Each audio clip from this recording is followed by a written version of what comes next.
Lux Occult is a part of the Green Mushroom Podcast Network.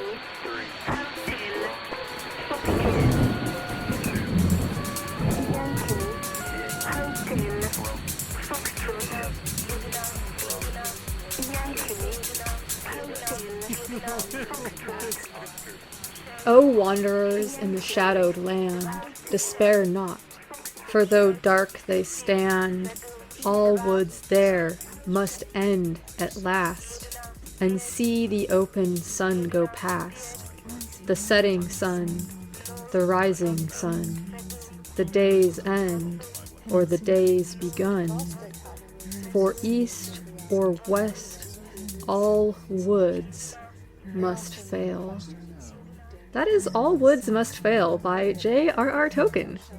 Hello and welcome to Lux Occult. This is a podcast where we gleefully taunt the mundane, butcher the Latin and most other languages, and also discuss a variety of occult, esoteric, and adjacent topics, exploring the intersections of magic, science, art, philosophy, technology, and so much more through the lens of chaos magic.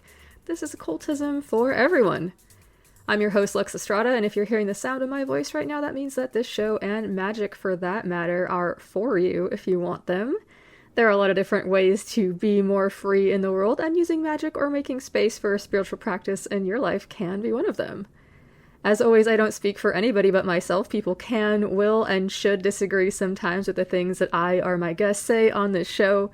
How will we ever learn anything if we were all in agreement on all things after all? Unlike those who attempt to be reasonable should be willing to do, I can and often will revise my opinions or thoughts about things based on new evidence. Alright, very excited to share the conversation I had for this, the 100th episode of the Lux Occult podcast. Episode 1 was called Explaining Chaos Magic to My Brother, and it featured Asher from Ad Hoc History, a show that I co-host. It seemed apropos and also like a fun idea to have Asher back to round things out for episode 100. We're going to be taking a little break from the mundane world and all of its many troubles to delve into the mythology created by legendary author J.R.R. Tolkien, the Legendarium, if you will.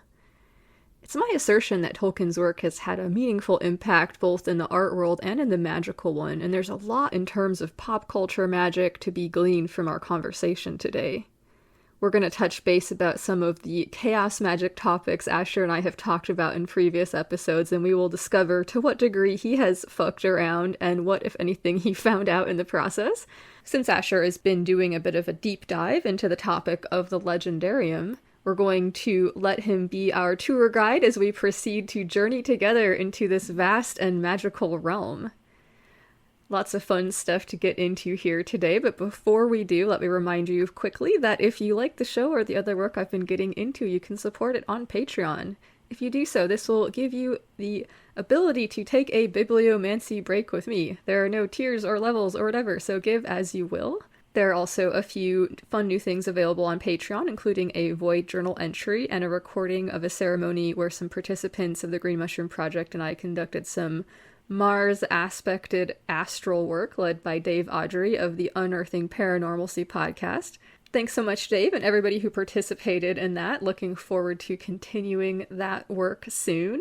If Patreon is not your cup of tea, Buy Me a Coffee is also an option for those who wish to show their support with a one-time donation. Thank you so much to everybody who has been supporting the show. It makes it possible for me to make it by allowing me to cover the ever-rising expenses associated with making it, thereby justifying to myself the time that I spend. The support is especially helpful as demands for my time and energy increase. And I really appreciate the opportunity to be making this thing and having the resources necessary to reach you all today.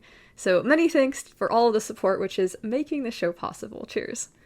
Although I'm a pretty introverted person, I don't use social media very much due to this. I'm not there like checking on shit every day or anything like that, but it certainly doesn't mean that I don't want to hear from you all or anything. I'm beyond lucky to have such amazing listeners, collaborators, cohorts, co-conspirators, the rest of it. I always welcome people's thoughts, questions, comments, suggestions, or arcane revelations. You can get me at luxoccultpod@gmail.com, on Instagram at luxoccultpod, or on Blue Sky Social at luxestrada919. Alright, as I said, really excited to present my conversation with Asher from Ad Hoc History. But first, let me introduce our ghostly guest, if you will, the man whose work we are honoring here today, J.R.R. Tolkien. So, John Ronald Reuel Tolkien was born 3rd of January 1892 and died at 2nd of September 1973. He was an English writer and philologist, a person who studies language.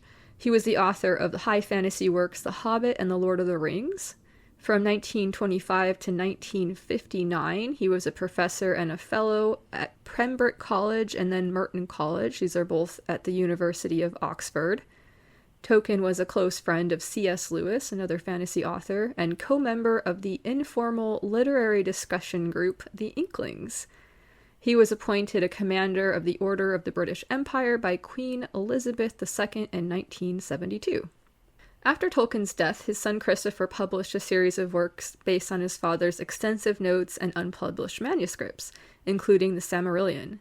These, together with The Hobbit and The Lord of the Rings, form a connected body of tales, poems, fictional histories, invented languages, and literary essays about a fantasy world called Arda, and within it, Middle-earth. Between 1951 and 1955, Tolkien applied the term Legendarium to the larger part of these writings. While many other authors had published works of fantasy before Tolkien, the tremendous success of The Hobbit and The Lord of the Rings ignited a profound interest in the fantasy genre and ultimately precipitated an avalanche of new fantasy books and authors. As a result, he has been popularly identified as the father of modern fantasy literature and is widely regarded as one of the most influential authors of all time. All right, thank you, Wikipedia, for that short bio. I should probably mention that today's conversation will contain spoilers for Lord of the Ring, The Hobbit, and The Silmarillion, which have all been out for a while now, so hopefully that's not going to ruin anybody's enjoyment of these classics. Very stoked to present the very fun conversation that Asher and I had about Tolkien's Legendarium. Leading us into that, I will share another one of Tolkien's poems. This is I Sit Beside the Fire and Think. I sit beside the fire and think of all that I have seen, of meadow flowers and butterflies and summers that have been, of yellow leaves and gossamer and autumns that there were, with morning mist and silver sun and wind upon my hair. I sit beside the fire and think of how the world will be when winter comes without a spring that I shall never see. For still there are so many things that I have never seen. In every wood and every spring there is a different green. I sit beside the fire and think of people long ago, and people who will see a world that I shall never know. But all the while I sit and think of times that were before. I listen for returning feet and voices at the door. All right, well, my guest today, once again, returned for another installment of Explaining Chaos Magic to My Brother, is Asher, host of Ad Hoc History, the show I co-host with him, and also person you can hear on previous installments of the show a few times. Asher, how's it going? It's going good, Luxa. How are you? Thank you so much for having me back on. Yeah, thanks so much for joining me. I'm excited about this. And I think the episodes that we recorded together in the beginning about sort of chaos magic basics and stuff like that are still some of people's favorites. People reach out to me and say that after all this time, they still like those. I'm not sure how to feel about that. Honestly, it's hard to sort of like, well, it's always hard to listen to yourself on a recording, regardless of how used to it you get. But like listening to work that I did when I was first starting out, before I figured out a couple of like nuances and shit like that. It's a difficult thing. So yeah, anyway, I'm happy that we're revisiting this, and today's going to be a little bit different in that we're not going to be talking about chaos magic basics per se, but we are going to be talking about something which I think has influenced a lot of people's thoughts about magic, and not just people who are into practicing magic. Like I think that the work of J.R.R. Tolkien has had a huge influence on people's ideas about how magic works in the world. And also, we can't discount like the huge impact that it's had on the fantasy genre and how much that has been an informer for people. So I'm really excited to be getting into this very fun topic today. Hell yeah, I'm super excited to talk about Tolkien. I've been a huge fan of his pretty much my whole life, so I'm psyched. Hell yeah. Well, before we get into Token, let me go ahead and let's do a little bit of a catch up session to talk about like, have you gotten the chance to experiment or fuck around and find out with any of the stuff that we talked about all those many years ago now? Yeah, I have. Two, I guess, kind of mixed results. I had kind of experimented with making sigils. You explained a really kind of basic way for me to do it by writing like an intention on a paper and turning it into like a symbol. And then like, I think I just burned it to kind of like get it out there. And so I did mess around with that. And I gotta say, it was a little bit weird. Like it didn't turn out the way I had intended, but there was definitely some kind of pushback where basically like the very next day after I did it, I turned on the radio right after I was going to work, turned on the radio, and there's a song playing with the lyrics that's the exact phrasing of my intention I had put out there. Yeah, spooky. Okay, so this is what we talk about as like a synchronicity, right? Yeah, like a synchronicity. And then later that day, I was reading an article and that same phrase came up.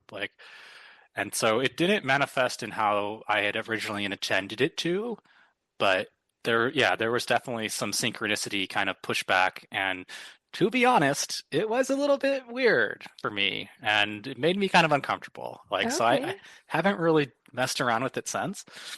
That's so fascinating. So you feel like it didn't really manifest in the way that you had intended, but you did get these kind of like hints that something had happened because you kept hearing this phrase. Yeah, That's exactly. fascinating. Yeah, exactly.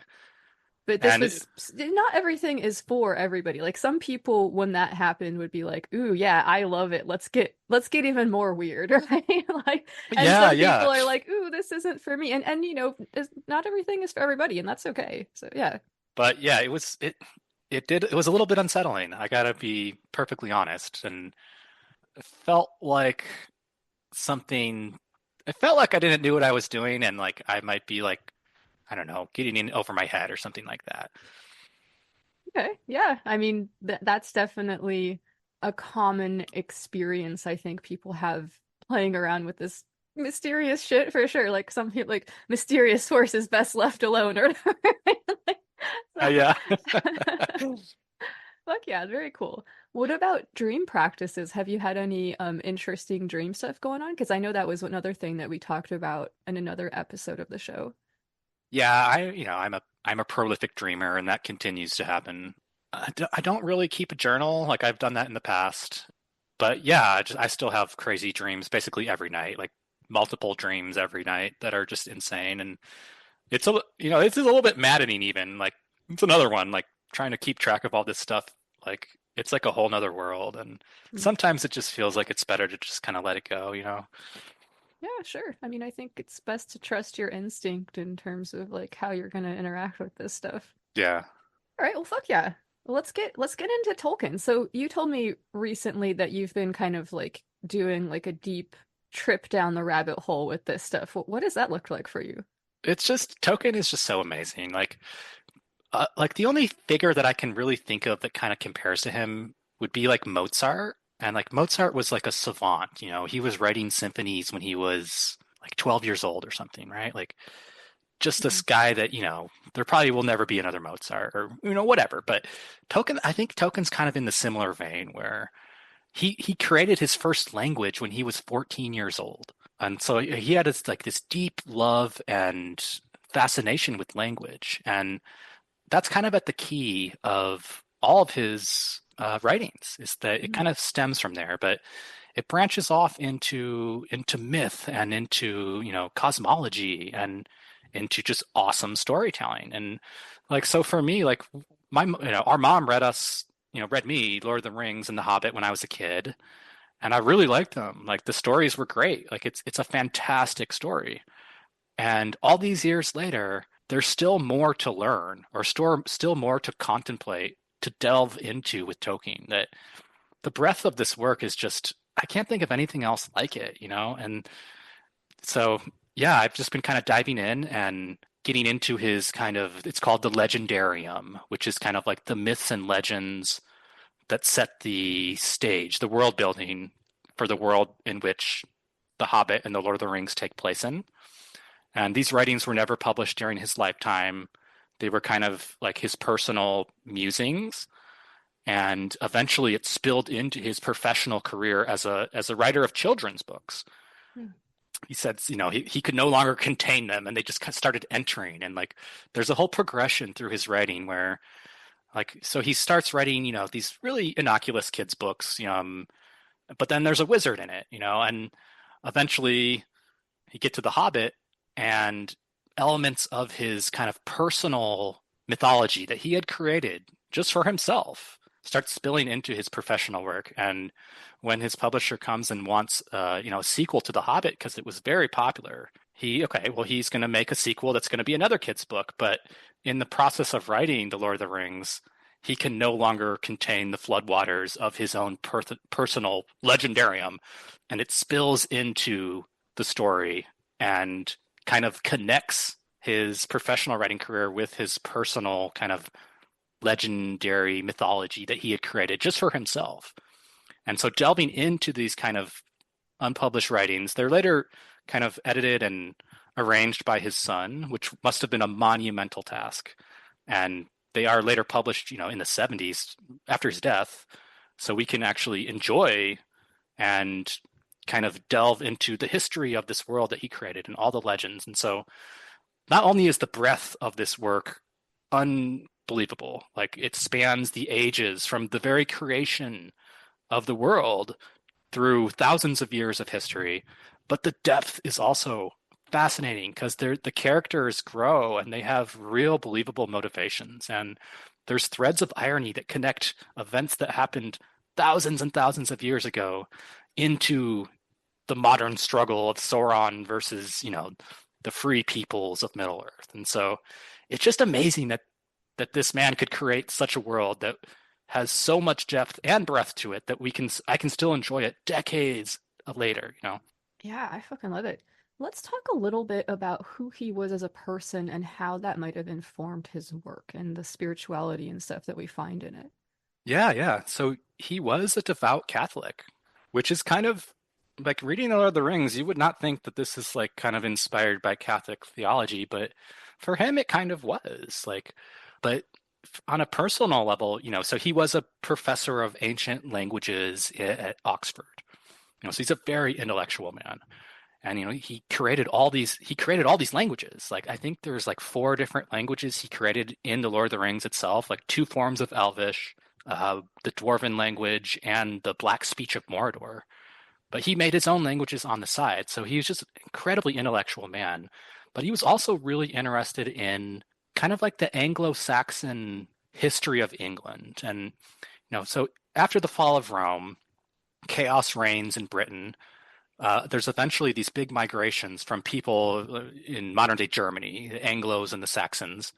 They create their own kingdoms in the British Isles, and it rules for about 400 years, 500 years, and then eventually they're conquered by the Normans, which are kind of like French Vikings. And so the English language kind of combines a lot of Germanic stuff and French stuff.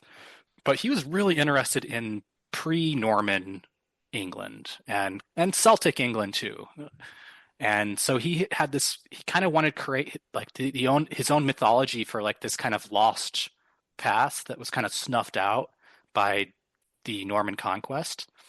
So he's absolutely fascinated with Anglo-Saxon mythology, culture, and that really kind of plays a huge part in his works. They're heavily influenced by that, and he's fascinated by the language. And so that's one part of it. It's kind of this love of history and mythology.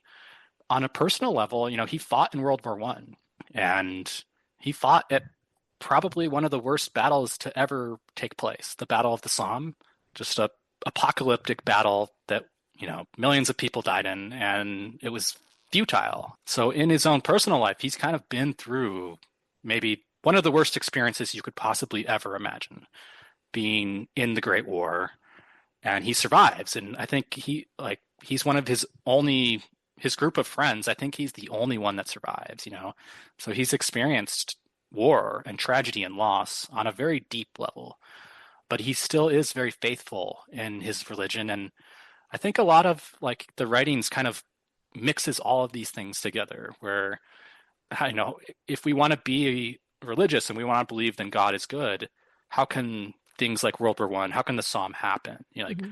And so I think that is pervasive in the Lord of the Rings, that while he still believes in the greater good, there has to be this reconciliation with suffering and tragedy and evil. Hmm. Yeah, absolutely.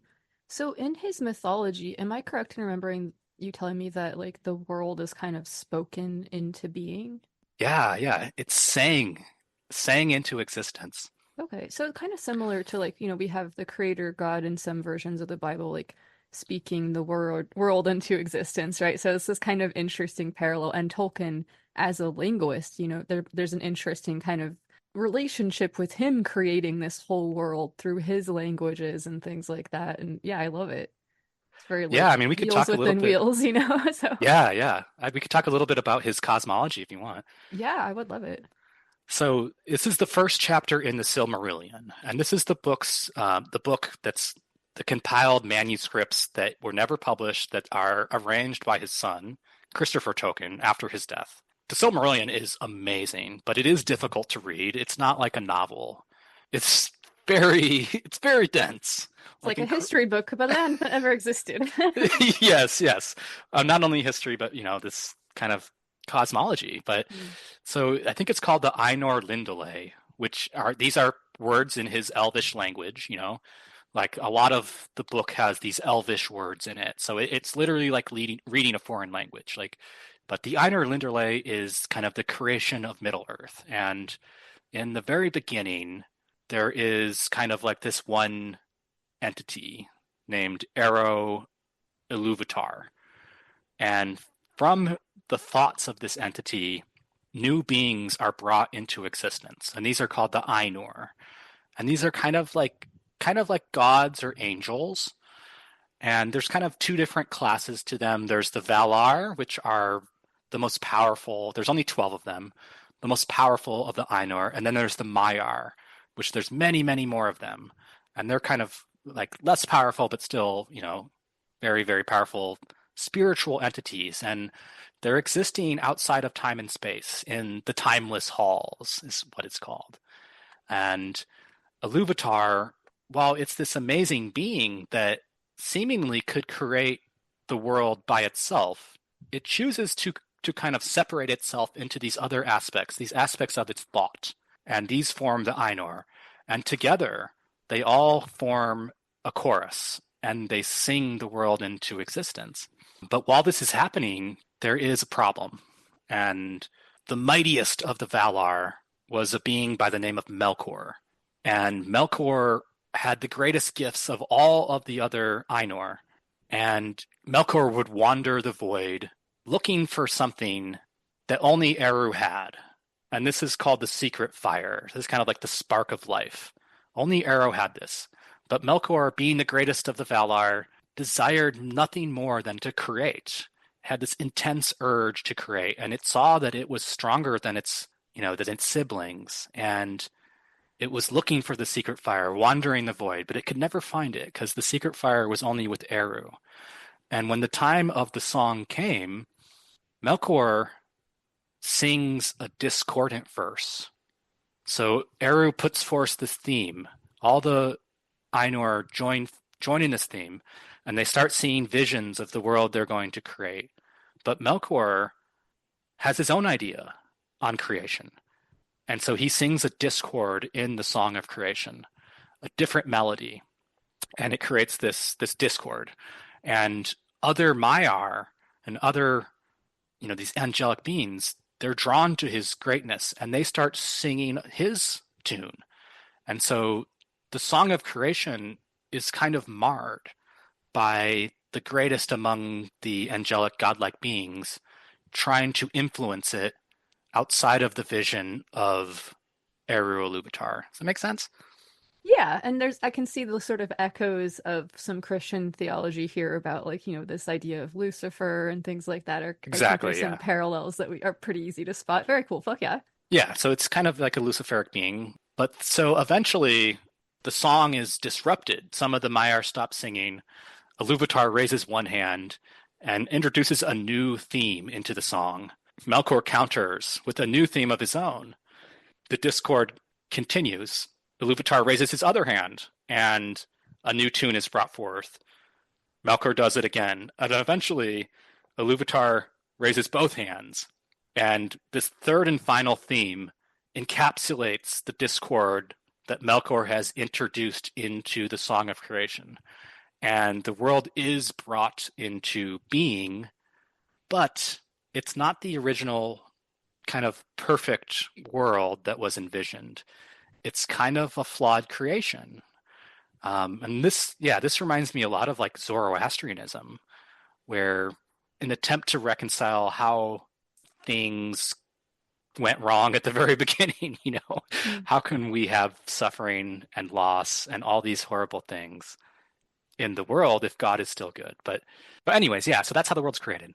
Okay, fuck yeah, very cool. So we can see there's a lot of different themes that he's playing with in and as you said, this is not in Lord of the Rings. We don't hear it about this, but this is part of that world that he created. Like I think one of the things that's so cool about the stories is that there is so much depth there. The world feels so real, and I think that because it has all this history and mythology and everything attached to it, that it gives it so much more like toothiness. Oh, absolutely, yeah. And like it's just enjoyable on so many different levels. Like the story itself is fantastic, but if you want to delve into the history of the characters, the history of the world, it's this incredible rabbit hole that, you can spend your whole life studying. And he spent his whole life creating this. This wasn't something that just came out. He literally spent his whole life on this. Yeah, I fucking love it. So let's talk about one of the most magically powerful items, or perhaps the most magically powerful item in the story, Lord of the Rings, the One Ring. Sure, yeah. So to understand Sauron, you need to understand Melkor. And so Melkor is like the first Dark Lord. And because he couldn't create his own vision, he comes down into the world that was created. And like, instead of moving beyond his pride and his arrogance or whatever, he kind of tries to spoil it for everybody, and he tries to corrupt it, tries to destroy it. And he fights this ages long war with the other Valar to kind of ruin their creation. And in the process, it becomes clear that he can never really win this battle, but what he can do is ruin the world for all time. And so like as the ages go on, he kind of dissipates his power into the actual matter that makes up the world. So the world itself is tainted fundamentally. And this saps his power, this saps his strength. He's no longer the greatest. He's no longer the strongest. He's dissipated into the world. And it's like this externalization. And these are powerful spiritual entities. But if you want to control the physical world, then you have to manifest in it. And so that's how Melkor did it, by corrupting the very matter itself. And Sauron, in his own right, is a Maiar. Sauron is there at the creation of everything. He sings in the song. And he is one of the Maiar that follows Melkor's lead. He's kind of one of these fallen angels, basically. But instead of like this nihilistic kind of pure chaos, I just want to ruin everything, he wants control. He wants order. And so for him, instead of, he's probably not powerful enough to corrupt the entire matter of existence. But what he can do is manifest, his malice and his desire to dominate into this physical item. And so this is another kind of transcendence where he's a spiritual entity, but he can manifest in the physical world through the creation of this ring. And he lays this trap for all the other peoples where they're going to make all these rings, and they're supposedly going to help the world heal from Melkor, to help the world endure. But in reality, it's a trick, and they're all going to be bound to his master ring, the One Ring. All right. So let's talk a little bit about like the symbol of a ring. Like, why do you think he chose a ring for this? I'm not really sure. It's very innocuous. Like, it's just like a little gold ring. It's not like the most, impressive kind of symbology. But I think the banality of it might be part of why it's so powerful, is that it's unassuming. It's simple, Mhm. So I think it's speaking kind of to like the banality of corruption and evil, that it can assume very mundane forms and be very seductive. And you're not looking at the Dark Lord coming down on you. You're looking at a beautiful piece of jewelry. Mhm. So I'm not really sure on that, but that's kind of my feeling on it. What do Yeah, you that think? makes sense. I think there's also the symbolism of like rings that comes along with like wedding contracts and stuff like that. This idea of the ring being something that symbolizes like something being bound to something else. So I Yeah. think that it makes sense that like Sauron would offer these, rings and say like, and this is kind of a way of marrying himself to these users of them. Yeah. Yeah. Yeah. Absolutely. Foxtrot, 3, Romeo, 2, 2, 4, Yankee, Romeo, 7, Bravo, Delta, Quebec, Greetings, it is I, Luxa from the future. Thanks so much for listening. I hope you're enjoying the episode so far. We still have plenty of awesome stuff to get into here, including a little bit about Sam and Frodo's bromance for the ages, and the power that love and friendship have in the story of Lord of the Ring, and about a topic which is one of the most criticized thing about Tolkien's work, which is his treatment of female characters. I'm also going to share a feline-flavored poetry snack with you all written by Tolkien, and later on we will do listener mail and shout-outs. Quick blurb about another book series which has had a big impact on the way that I think about magic and in my magical practice in some places.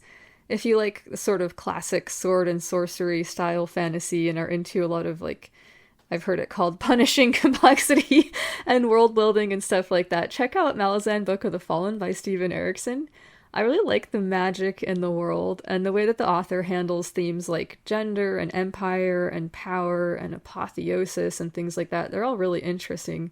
It's based on some tabletop role-playing gaming that a group of friends did, so some of the stories read a little bit like RPG campaigns, which people might love or hate, but there's a lot of like epic battles and wild stuff. Just don't get too attached to any of the characters. It is called Malazan Book of the Fallen for a reason. Before we get into the rest of my conversation with Asher, including a discussion of that part in The Lord of the Rings when Awen faces off against the Witch King saying, "I am no man," I wanted to give you a quick update about what we have going on with the Green Mushroom Project. The Green Mushroom Project is an ongoing group magical working based on the metaphor, the relationship that some fungi share with some plants. In a nutshell, basically, if we, the magical practitioners of the Green Mushroom Project, are like a forest of trees, the mushroom current connects us and strengthens us in unseen ways. In addition to the mycelial web, which connects us, there are mushroom spores, which are like little packets of the current's energy, which can be applied to a situation as needed by any participant.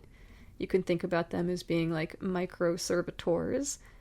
And if that word servitor is mysterious, I suggest going back and checking out some of the earlier episodes of this show. There's one in which I explain what servitors are to Asher. The Green Mushroom Project's newest experiment, Void House, is about investigating the healing, alchemical, and magical properties of consent, and organizing consent-centered magical spaces for group work, both in person and online. Lots of fun and free activities going on the Green Machine Discord server, home of the Green Mushroom Hyphosigil Project and Void House. Join us for our weekly Fungal Friday chats, as well as special events like ceremonies and seasonal celebrations. There are also several educational opportunities available and ways to get involved and participate on our online group ceremonies and stuff like that. Right now we're doing a sexy spring poetry writing event, which I'm excited about. Shout out to Laura for organizing this. So there's going to be a list of words provided each week for participants to use in erotic but not overtly sexual poems. Here's an example which I came up with from the seed words for this week, which are berry, prediction, discipline, promise, and spite. Alright, from these seed words I concocted the following. A strong prediction. In spite of ice from the waters of promise, I divine the shape of your hand as it passes the strawberry swell of my hip, and with practiced discipline becomes a cup running over with generous flesh, an outpouring to slake our thirst. You don't have to be a poet or a pervert to hang out on the Discord, though. We have all kinds of different things going on, including a Memorial Day ceremony coming up, which I'm really looking forward to. The US holiday falls on a new moon this year, and it's always celebrated on a Monday. So it's a very auspicious time to do a Hecatian Deipnon. This is a feast in which offerings for the goddess Hecate are set out as a means of placating her and the horde of vengeful spirits which are said to follow her up from the underworld when the moon is dark. For this specific Deipnon, though, we're going to be asking Hecate, who stands at the threshold of life and death as a psychopomp figure, to help us get in touch with the spirits of our ancestors who fought in battles which are similar to the ones which we are now facing. There's going to be some original verse to Hecate that I wrote and a chance for participants to share about their own ancestors or magical allies. This is going to be on May 26th, this the year of Our Lady 2025. It's going to be over Zoom. As always, much love and much love to everybody participating in the Green Mushroom Project, regardless of what that looks like for you in your practice. Discord is not for everybody, and neither is even socializing with other magicians for everybody. So in whatever way you are participating, much love. It continues to be such an honor and such a privilege to be sharing this magical journey with you all. And if you do want to check out the Discord server, you can hit me up at luxoccultpod@gmail.com, at Lux Occult Pod on Instagram, or Luxestrada919 on Blue Sky, and I will send you a link to that. Alright, leading us back into the rest of my conversation with Asher from Ad Hoc History, in honor of today's theme, and in honor of Void Cat, which is Void House's resident protective entity, I'll now share another piece of poetry from J.R.R. Tolkien. The first time I read it, I got strong images of the moon card in the tarot, which usually depicts a dog and a wolf, symbolizing a dual nature of wildness and domesticity that can be found within. There's plenty of that here in this piece, and in the animals for which it is named, I think. Here is Cat by J.R.R. Tolkien. The fat cat on the mat may seem to dream of nice mice that suffice for him or cream, but he, free, may be, walks in thought, unbowed, proud, where loud, roared and fought his kin, lean and slim, or deep in den in the east, feasted on beasts and tender men. The giant lion with iron claw and paw, and huge ruthless tooth and gory jaw. The pard dark-starred, fleet upon feet, that off soft from aloft leaps upon his meat, where woods loom and gloom. Far now they be, fierce and free, and tamed is he. But fat cat on the mat, kept as a pet, he does not forget.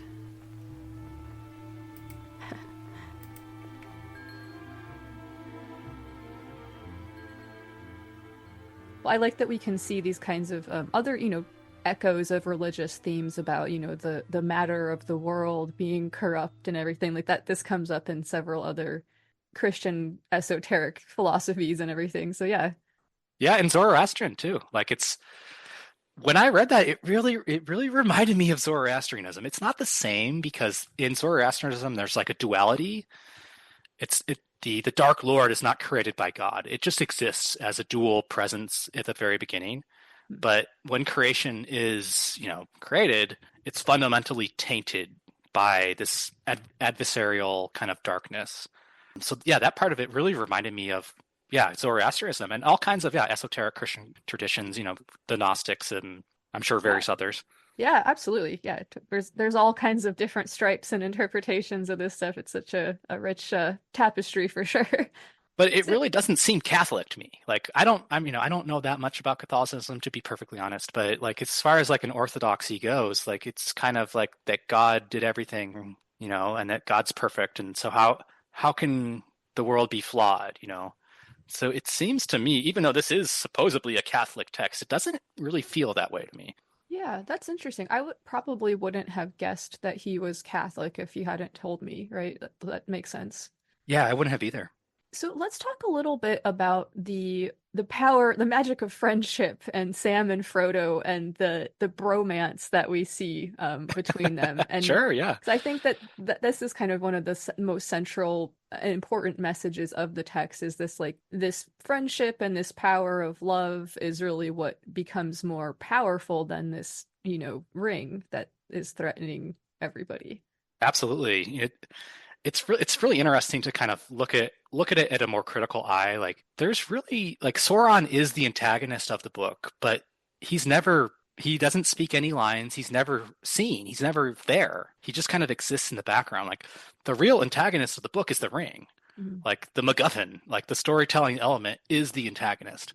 But yeah, with Frodo and Sam, like it's something that I think it's a little bit uncomfortable for people to talk about even because like they love each other, but it's not like a sexual love. Like it's something beyond that. Like Yeah, I um think it's something that is unfortunately, something that most humans, we're social creatures, like we want to have these like close friendships and relationships with people and stuff. But I think that especially for men in our society, like that type of thing can be really taboo depending on the circumstances and stuff. And so I think that there's just something really like sweet in the way that it's portrayed in that book. And yeah, some of the lines that where, if Frodo says I can't go on anymore and Sam's like, well, fuck it, I'll carry you then, like that's, yeah, yeah. and I think that we can kind of see some parallels maybe with like how people talk about, what it's like to be at war with, engaged in a war and then, the relationships that you have with the people who are fighting alongside you and stuff, and that type of hardship and what that can bring out of humans in terms of, again, we're being social animals and everything.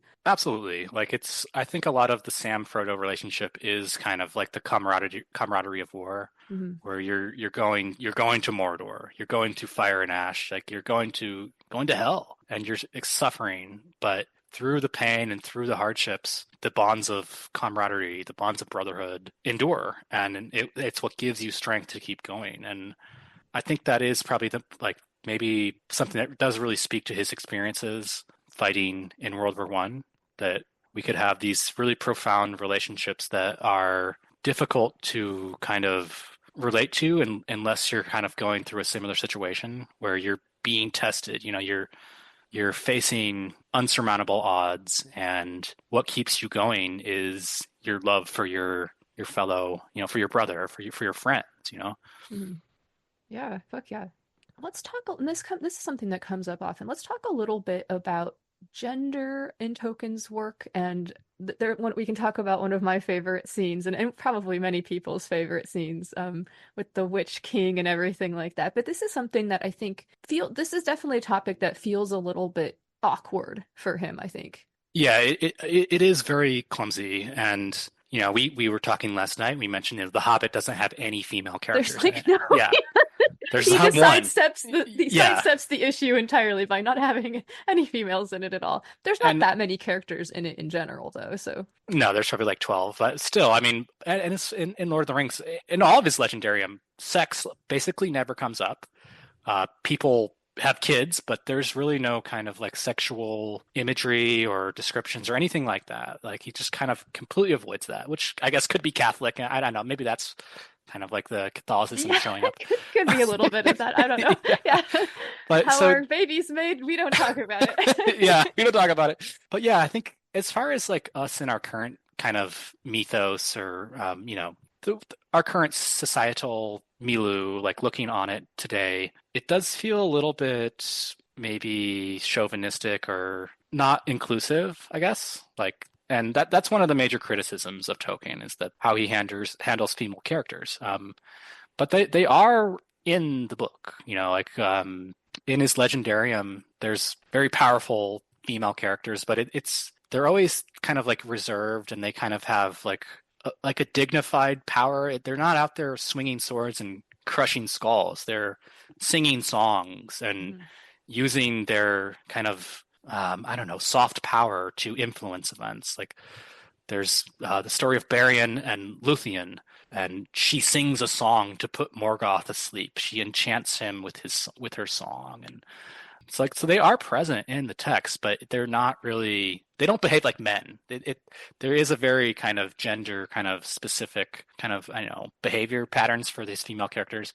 Mm. Like the one kind of outlier for that is Eowyn when she faces off with the Witch King, and she's probably the only martial character in the entire Legendarium, the only female to, commit feats of arms and valor, to actually fight with a sword. And Well, and but like there's other sword maidens of what was the city called again? Gondor, I thought that there were, Rohan. yeah, I thought there were other Rohan sword maidens, but I don't think we like meet any of them as characters. I thought that she was like one of the sword maidens of this play. I could be wrong though, but I just wanted to point it out that there's some small subset of females in this world swinging swords. But yes, Yeah, you just don't hear. It's like this might again like relate to his experience in the war, like Mhm. where women didn't fight in the war. Like they were back home. They had their own kind of power, but it's just kind of different to like masculine power. But as far as I know, I think that Eowyn is the only character in all of his writings that fights with a sword. And we can talk about the confrontation because it's one of the most epic parts of the entire Lord of the Rings is when Eowyn confronts the Witch King, the captain of the Nazguls, Sauron's greatest servant. So now these Nazgul, were these like humans at first before they were corrupted by the ring's power, or like are these other spiritual entities? I can't Yeah, remember. these are mortal men. So Sauron made like 16 rings of power, 7 for the dwarves, 9 for the humans, and 3 for the elves. And the idea was that he could kind of corrupt and dominate all these different races by the secret creating of the One Ring. And so the elves immediately realize that something's wrong and they stop using their rings. The dwarves are like uncorruptible. They're just really stubborn. The rings of power do kind of mess with them. They become very greedy, Hmm. but they are not bound to his will. But man, humans are easily corrupted. And so the 9 rings that were given to humans, they were given to great kings and heroes and sorcerers of renown. And it enhanced their powers and it made them legendary figures in their day. But they never died.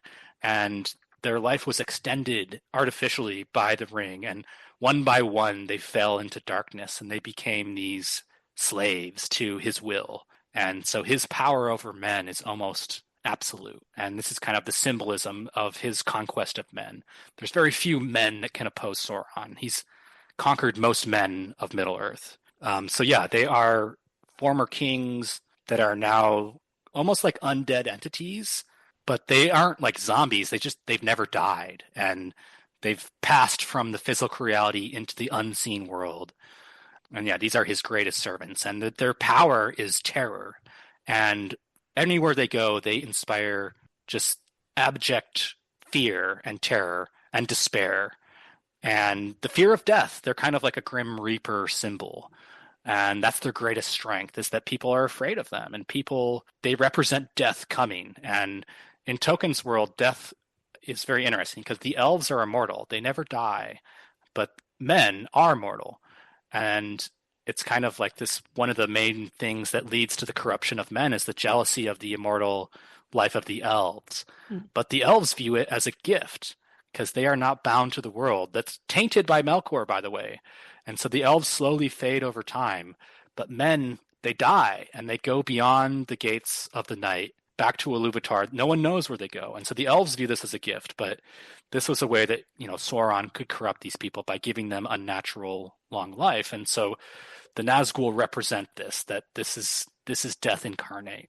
And so when Eowyn faces off with the Witch King of Angmar, the whole reason she's in the situation she is because she wants to die and she is despairing.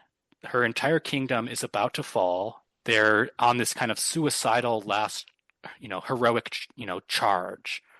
And so the only reason she's there is because she has to hide her identity. And like the thing that she fears most of all is not being able to fight for what she loves and what she believes in. She fears being left behind, being locked in a cage and withering slowly and, watching the events unfold.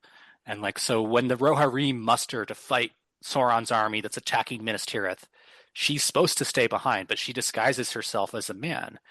And she brings Merry, the Hobbit, along with him, who's also supposed to stay behind. And he's in a similar situation where all of his friends are involved in this great epic conflict, and he's kind of like extra baggage, and people are just saying, just stay behind. Like, you can't make any difference in this fight. You should just stay. But the situation is so hopeless that the two of them kind of combine and they sneak their way into this battle, basically. And so when Éowyn faces the Witch King, she's just killed her father-in-law, or her uncle, the king of Rohan. The king has just been killed, or he's been mortally wounded by the Witch King. Everyone else has fled, and she steps forward to defend his body, basically. And no one can really absorb the aura of pure terror and despair and death that the Witch King emits.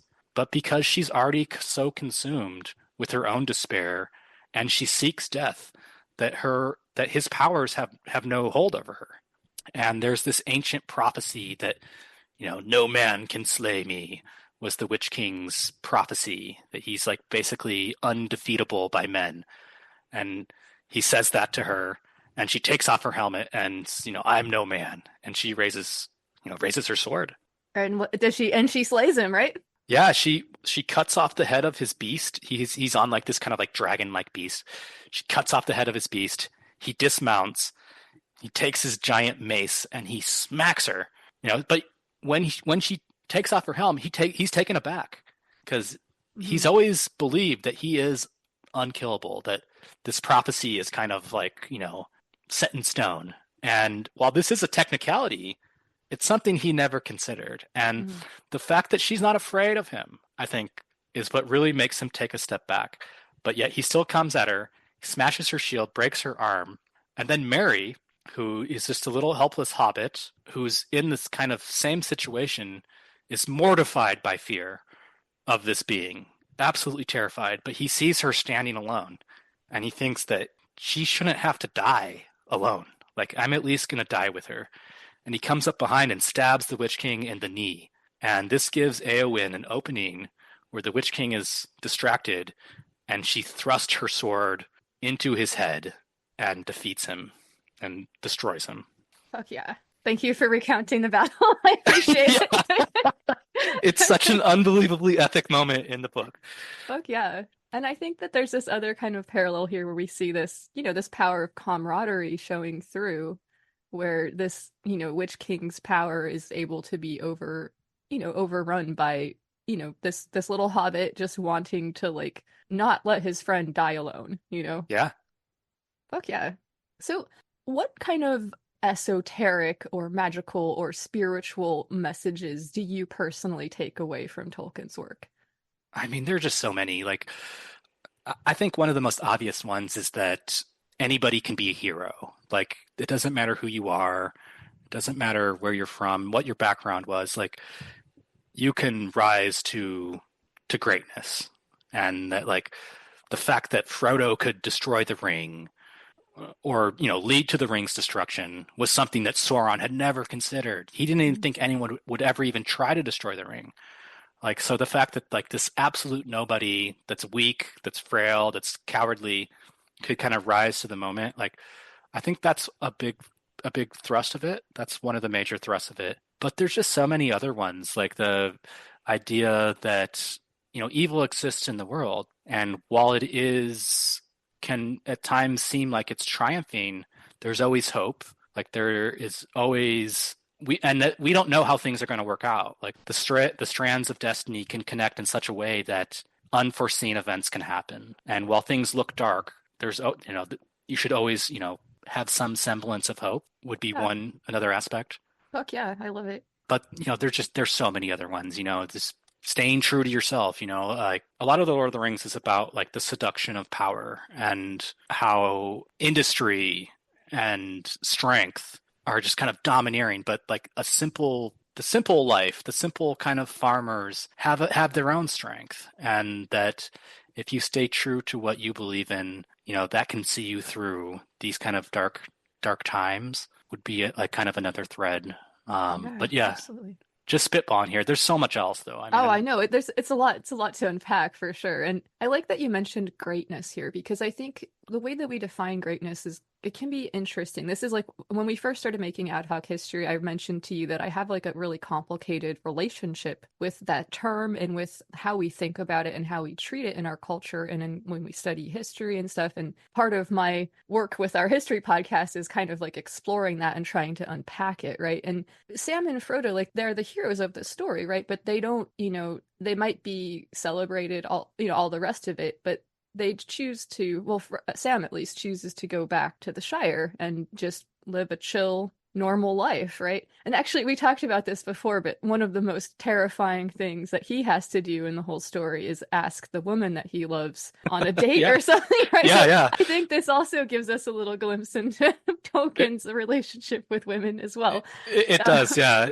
That's another thing people have really criticized him on. It's like, they've been through hell and back, and that they're still afraid to talk to girls, basically. I think it's kind of relatable though, because like those are different things. Like talking to like social anxiety is different than fighting in a battle, right? Like they're just Yeah, different it is things. different. So, Yeah, it's very different. Yeah, and some people might be strengthened by that, and that could make them, not care about those other things. But some people, I know, have like an enduring innocence about them, where, or some people might have a lot of like trauma that they need to heal from it. Or, like yeah, yeah. everybody's different, right? So yeah, absolutely. And yeah, they go back to the Shire, but Frodo, he can't stay. He's never going to be the same after carrying the ring, and so he has to leave Middle Earth and sail to the Undying Lands. And so it's kind of like this bitter parting at the very end, where Sam, stays because he has a family, and Frodo can't stay. He can't go back to how things were. As much as he tries, the war has changed him, and he has to just leave. Now, where do you think they're sailing off to? Like, I've always thought this is sort of interesting that we have this like ship metaphor, and then this kind of draws parallels with like some of the fun, like ufology stuff or UAP stuff or whatever people are calling it these days that comes up with some of these like esoteric discussions Yeah, yeah. regarding angels and stuff. Do you think that there's anything there? Well, yeah. So we didn't get into this because this would take like hours to like kind of explain it all. But there is this land called Valinor, and that's where the Valar live. And like their whole mission was not to rule over Middle Earth as gods. They were to make Middle Earth for the children of Iluvatar, which are beings they saw in the Song of Creation, in the vision that was presented to them. Their entire mission was not to rule the world, but to create the world for these beings that will arise. And that's the elves and the men. But they have their own little hangout, Valinor, far to the west. And originally, the Earth was flat. Middle Earth was flat. And Valinor is in the far west. There's a kingdom of men that rise to these extraordinary heights, and they try to conquer Valinor. They sail their ships to Valinor, and that was forbidden. And the consequence of that was that the Earth was made round, and Valinor can no longer be reached by conventional means. So, like, you have to kind of sail into the sky to get to Valinor. Oh, dope. Okay, fuck yeah, I love it. Isn't that dope? Yeah, so Yeah. men can no longer reach Valinor, but the elves still know the way. And the elves are these immortal beings, and they basically have to leave Middle Earth because it's tainted. The longer they stay, they dim and they fade. And so the only place left for them is Valinor. And no one else can go there but them unless you're on their ship and they take you there. And so Frodo's taken to Valinor, and Gandalf goes back to Valinor. But it's kind of like this lost innocence, where something is, as progress advances, something is fundamentally lost. And that's like the road to Valinor. We can never get there again. Mhm. Yeah, I fucking love it. People will be mad at us if we don't talk about, you mentioned him, Gandalf. Yeah, Gandalf. Yeah, fuck yeah. So yeah, this never comes up in the Lord of the Rings. Like, you have to actually read the unpublished works to understand this. Like, but so at the end of the First Age, when Melkor, it's this epic conflict between Melkor and the elves, and they're fighting over these things called the Silmarils. Whatever. We don't have time to talk about it all. But at the end of the First Age, the Valar come back to Middle Earth to defeat Melkor, because they feel like the elves and men, the children of Iluvatar, have no chance to fulfill the original vision of Iluvatar because Melkor's there and he's corrupting them and he's killing them and enslaving them. So after all these massive conflicts between the elves and Melkor, they finally send an emissary to Valinor and they beg them for help. And the Valar actually send a host to Middle-earth to defeat Melkor. And they do defeat him, but in the process, the world is torn asunder, and large portions of the continents sink into the sea, and it's this catastrophic event. And so Melkor is brought back to Valinor. He's wrapped in this chain. He's sent to the halls of Mandos for 3,000 years to think about what he's done. But anyways, at the end, they give him another chance, and he comes back to Middle-earth and starts. Actually, no, that's actually the end of his shenanigans. He's thrown into the night, the gates of night. He's thrown back into the void. So he can never come back into Middle-earth. But because he's disseminated himself into the actual matter, he's almost like an element at this point, where everything is tainted by Melkor. And so the Valar are in this position where they can no longer kind of interfere in the works in Middle-earth, because when they do try to interfere, cataclysm arises. But while Melkor is vanquished, the evil that he wrought persists. And one of these great evil beings is Sauron, who is his greatest disciple, another angelic being. He's not a Valar, he's a Maiar, a lesser, but he endures, and he remains in Middle-earth. And he continues the work of Melkor in a different kind of vein. He's all about order and control and domination. He's lawfully aligned evil.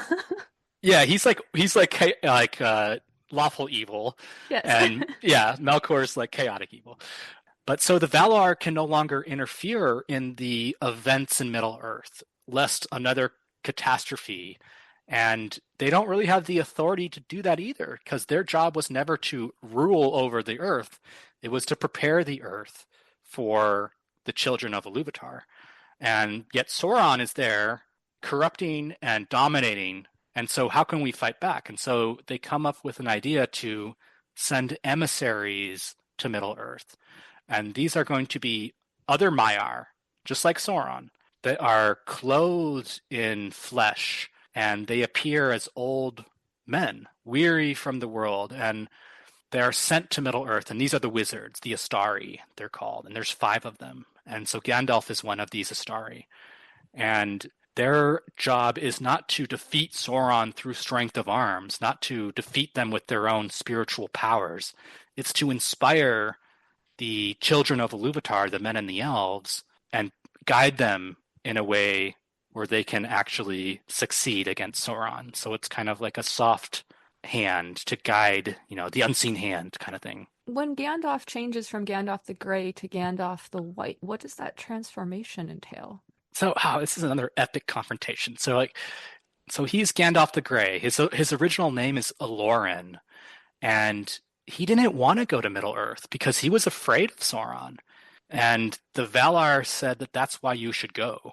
Like, you're not the greatest of the Maiar, but you are perhaps the most wise. And your mission's not to be the strongest. It's not to be the most powerful. It's to guide the people. And so he reluctantly goes to Middle-earth. But he as Gandalf the Grey. And one of the other Maiar that goes with him is Clusemo, I think his name is, and that becomes Saruman the White, who will later fall to corruption. Mm-hmm. But anyway, so when Gandalf faces off with the Balrog, that's another one of these original spirits that was at the creation of the world. But it's one that fell into darkness and fell into Melkor's discord. And so when the two face off, they're great rivals. And Gandalf says to him, while I look like an old man, I'm actually, the servant of the secret flame, and that you should go back to the shadows, and so he's kind of announcing that he's a being on the same level as the Balrog. And they fight and they kill each other, and he falls into darkness, but he's brought back, and it's kind of like his mission wasn't complete. These kind of godlike or angelic entities can't really die. Their physical form can die, but their kind of spirit endures. And So he goes beyond time and space and basically, I think, goes back to Iluvatar. And Iluvatar sends him back as the White Wizard. And so So it's like a respawn situation. it's like a respawn. And Saruman's supposed to be the White Wizard, but he's fallen to corruption. So Gandalf is like what Saruman should have been. And while in some ways he's much more powerful, like it's even more subtle. Like Gandalf the Grey was like really had pretty flashy moments. Gandalf the White is all about subtle power and strength through unity and strength through friendship. So it's interesting. Yeah, I don't know what it really symbolizes. That like I guess his mission wasn't complete, and because Saruman had failed, he is the one. They threw some feeler. They were throwing some shit at the wall, and he's the one that stuck. And so he gets sent back to finish his mission. Okay. Yeah, fuck yeah. Another thing I'm hoping we can talk about a little bit is another, I think, important theme. This idea of the mercy that Sam and Frodo end up showing for Gollum. Yeah, And yeah. not, killing him, even though he's like causing them trouble and being kind of like a dick and, in his way. And this really being the thing that allows the ring to be destroyed in the end. Because by the end, Frodo's been too corrupted by it and isn't willing to drop it into the fires of Mount Mordor anymore. But we see, Smeagol, Gollum, who's been following them, and he's jealously like lusting after this ring that he used to have. And yeah, I think that's a really interesting like part of that story too, that idea that mercy that they showed ended up kind of like saving them. It really is. Like that's a kind of a common theme in it, that becoming like your enemy doesn't achieve your ultimate goals. Like, so Gandalf says, you should not be too rushed to deal death and judgment, And so, yeah, the mercy of Bilbo, the mercy of Frodo, and the mercy of Sam is what let the ring be destroyed. And that Gollum had this part to play. And there is kind of this like kind of underlying theme of like chances for redemption. Like even Sauron, after the defeat of Morgoth, he had a chance to redeem himself. Like people are always given chances. Like free will is a big part of Tolkien's kind of mythos, is that these beings do have free will and they have choices to make. And so like the choice to spare Gollum was being true to themselves. And that was part of this bigger picture and something that they probably couldn't grasp at the time, but it was essential to the success of the endeavor, was that, there's power in mercy. There's power in forgiveness, Yeah, fuck yeah. Well, this has been dope, dude. I really appreciate you hanging out and talking about nerding out about Tolkien with me. Dude, oh yeah. This has been so fun. This has been awesome. I am not a Tolkien scholar. I'm just a fan, so there's all kinds of very scholarly people that can break this down in much more eloquent light than I can, but I've really enjoyed talking about it, and just studying all this stuff recently, it has been kind of like building in me, because it is really interesting, and I did want to share it, so I'm really happy that I had a chance to do that. Yeah, thank you so much. Is there anything that you would like to talk about that I didn't ask you about? I mean, there's all kinds of stuff that we could talk about, but I think this has been pretty good. Okay, cool. We hit all the big stuff. Red. Okay, fuck yeah. Where can people find your stuff? I know you've got some cool projects going on. You've been streaming. Is that right? Yeah. So I do stream on Twitch, which is at Ad Hoc History, or Ad Hoc Asher, excuse me. Ad Hoc Asher. Okay. Ad Hoc Asher. Okay. Been streaming some Warhammer 3. But yeah, check out the Ad Hoc History podcast. You can email me at adhochistorypod@gmail.com. Hopefully we're going to have a new episode coming out here pretty soon, and keep an eye out for that. Yeah. Do we have one in the can that we recorded, or do we have all of our stuff out? We have everything out. Yeah. Okay, cool. All right. Yeah. Looking forward to that. That should be dope. There's all kinds of fun topics that we have on the list, and yeah, it should be cool. Hell yeah, dude. Well, thank you so much for having me on. I hope it was somewhat coherent. I think it was definitely coherent. Yeah, I really appreciate it. Do you have any last thoughts or words of advice for the listeners and I? To say Frodo lives. Frodo lives. Okay, I love it. Fuck yeah. Thank you so much. All right, take care, everybody. Alright, thanks so much to Asher for joining me, and for the very enjoyable conversation. Revisiting Tolkien's work has been somewhat of a comfort in trying times as I was producing this, and I hope that this episode has offered some of that to you all as well. It's been a fun and interesting time looking at history with Asher on Ad Hoc History and trying to get into the heads of some of these historical figures that we talk about. Check out Ad Hoc to hear more of Asher and I's banter, and check out the Explaining Chaos Magic to My Brother episodes of this show as well. Alright, before I let you go with a few final thoughts, let me first say thank you so much to the people who are making it possible for me to make this show by giving on Patreon or Buy Me a Coffee, and to the people who are supporting the show by spreading the word.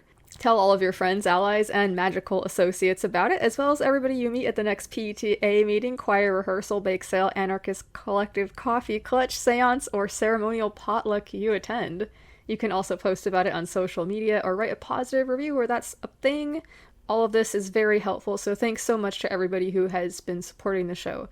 And yes, don't forget to smash the fucking shit out of the follow or alarm button or whatever it is so that you can get updates when a new episode comes out. Little tip here, there are a few new items available in the Illumin Industries Etsy shop. Apparently the Etsy shop was inoperative for a while, which I had not noticed, but it is up and running again, and there's some fun new items in there as well. You can get Hello Void t-shirts with an image designed by T. Grady. You can also get Chase Your Bliss, Drink Piss, water bottle stickers, and much more. You can reach me at luxoccultpod@gmail.com, or get me on Blue Sky at luxestrada, or on Instagram at luxoccultpod for a link to the Discord server, or to share thoughts for the listener mail segment. One thing I've been thinking about recently is how much the culture of the hobbits and Tolkien's work has sort of influenced people. The notions of second breakfasts, love and z's, pipeweed, mushroom hunting have all been things I've heard people mention in regard to feeling like they were hobbit adjacent or hobbit identified, perhaps. What part of Tolkien's work, if any, has influenced you or your magical practice? There's maybe a lot there if we were to really unpack things, at least for me, I think. There's always been a sort of conversation between pop culture and how magic is contextualized by the population, and Tolkien has been a big part of this story for a lot of modern Western people. I'm curious to hear how this might play out for you and your work, so hit me up at luxoccultpod@gmail.com. Speaking of which, let's do listener mail and shoutouts.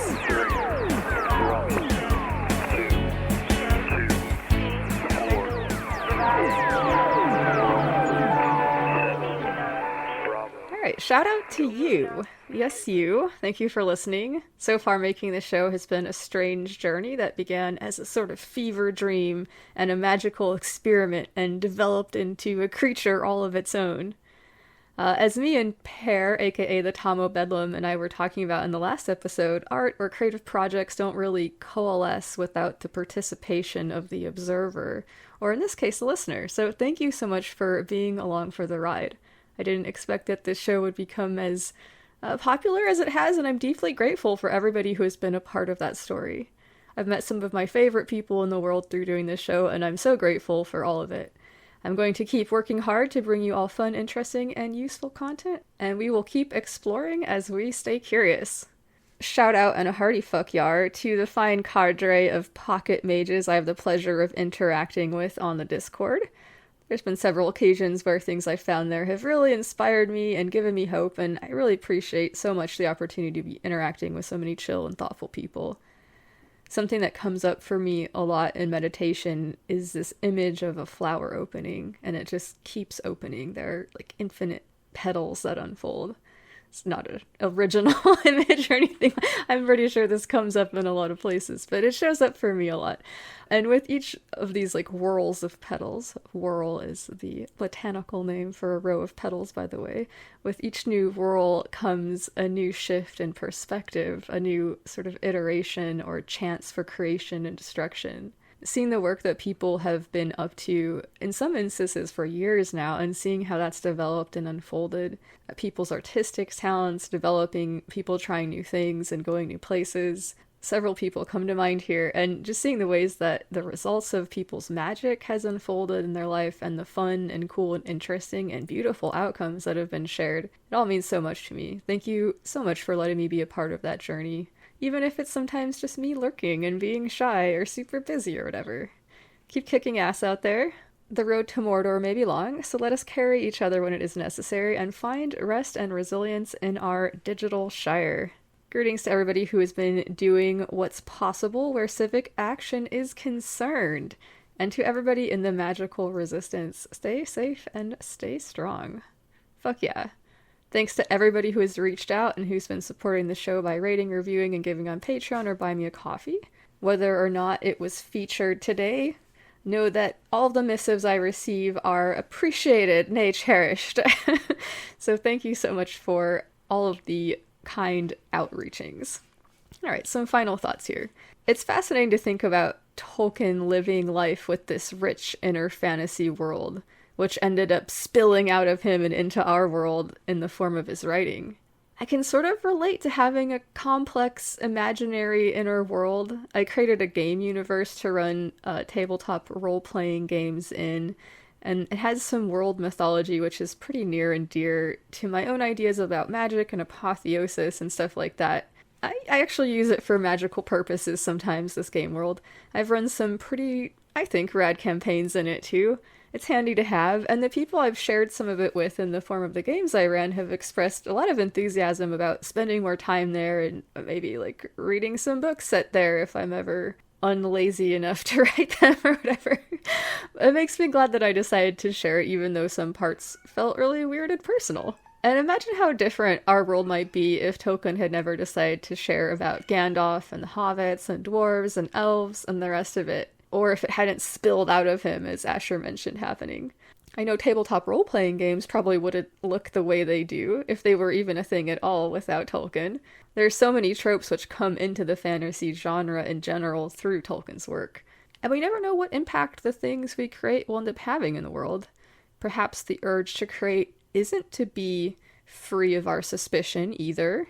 It was, after all, Malcor's urge to create that ended up causing discord in the song, but perhaps this discord was necessary in some way. It certainly was to the story being told in the Lord of the Rings books. Unclear. But another thing I've been revisiting about today's conversation and about Tolkien's work is the idea that anybody can be a hero.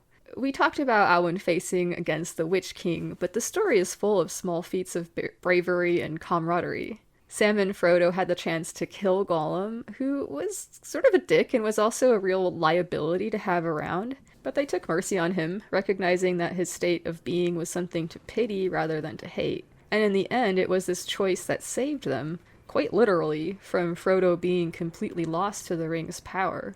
And we see in this story that the evil symbolized by the ring sort of contains the seeds of its own destruction. Lots to unpack indeed. Some interesting things to think about, though, in terms of one's own magical practice might be to look at the ways that it's been influenced by pop culture, either from our modern times or from some past era. I assert that a lot of, for instance, what the Golden Dawn put together could be considered pop culture magic of its time. Though pop culture magic wasn't really a concept back then, the way it is now in places like chaos magic and stuff. But to look at the pop culture stuff that has found its way into your practice and ask what you'd like to keep and what you'd like to leave behind. And when I say leave behind, I don't necessarily mean just like discarding things that have been with you for a long time or whatever. Like perhaps the thing to leave behind is a way of interacting with or looking at something in favor of a way that is more helpful. Can mean a lot of things. Anyway, as you consider this in the context of your own life and magical work, however meager or impressive it might happen to be, I will now share with you the Green Mushroom Project's statement of resistance as I remind you to resist. Resist by maintaining sovereignty of the self. Resist by maintaining love of the self. Resist by maintaining fierce loyalty to love and pleasure. Resist with acts of radical kindness. Focus on the path to better times. Fuck yeah. Thanks so much to Asher for joining me. Check out Ad Hoc History Podcast. Thanks so much for all the kind words and support for the show and my other work.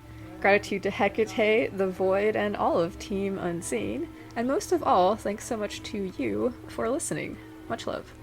This is Lux Estrada, reminding you to stay strong and stay fucking curious. And guard your mind. I'm going to leave you all with a little piece that I wrote. I tried to do it in the style of J.R.R. Tolkien. I'm not sure to what extent I achieved this or not, but it's a fun little piece about the shared astral imaginal space that me and other participants of the Green Mushroom Project do some work in. Hope you enjoy it. Cheers. Though we walk our crooked paths alone, we'll find each other in our astral home. The mushroom with its ritual dome, kitchen laden with cheese and scones, the crossroads tavern where all are known. Though we walk our crooked paths alone, we'll reunite in our astral home. The mushroom with its gardens fair, where swirling spores dance through the air. Music, merry, gay and bright, dancing laughter through the night. Magic thick and energized, we touch the currents of earth and sky. Avatars of a future age, the world has given us this stage. We step out now to play our parts. The show never stops and never starts, but we've each been given a leading role, work that's been chosen by the soul. We've all been called to participate, we've all been tapped, all been made great. Armed with our talents, we set out, free of hate and cleansed of doubt. We're stronger now than ever before, and we have the key to any door. Though we walk our crooked paths alone, we'll be together in our astral home. All right, here's to another 100 episodes if I have it in me. Cheers, y'all. Lux Occult is a part of the Green Mushroom Podcast Network. Epic history. The Greeks are like on the beach, they're like doing burpees or something. The Persians sail up, and they've got like little spears and pomegranates and stuff, and they're like, hey, wanna be part of our cool empire? In-depth commentary. Cutting edge expert drunken analysis. Like, two people that you don't know anything about. It's ad hoc history with Asher and Luxa, siblings extraordinaire. Hey, just real quick, like, if you were emperor, would you choose me as second emperor?